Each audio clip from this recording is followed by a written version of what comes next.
ka magpapatawad sa akin. Dahil alam mo, ikaw ang nagpapausap sa sarili mo. Nagtatayuan ba kita? Alam mo kung bakit? Pinag-uusapan ang bibig mo.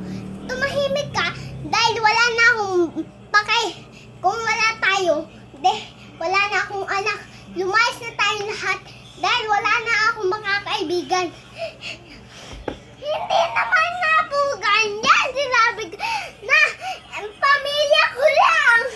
Dahil maluloko na lang. Inay!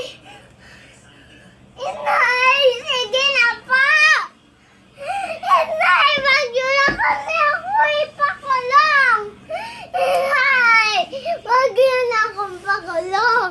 Patawad na, Inay! Hindi kita mapapatawad! Dahil sinabi ko sa'yo, huwag ka mananahimik! Kung ganyan pa ang sarili mo, wala ka na, lumayas ka na.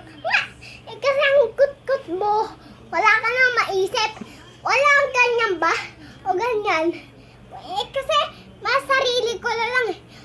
Alam mo kung bakit ganyan? Pinag-uusapan mo ang sarili mo. Kasi wala ka ng problema kung ganyan pa ang ginagawa mo. Wala ka nang makakausap dahil sa trabaho ko. Ikaw naman kasi!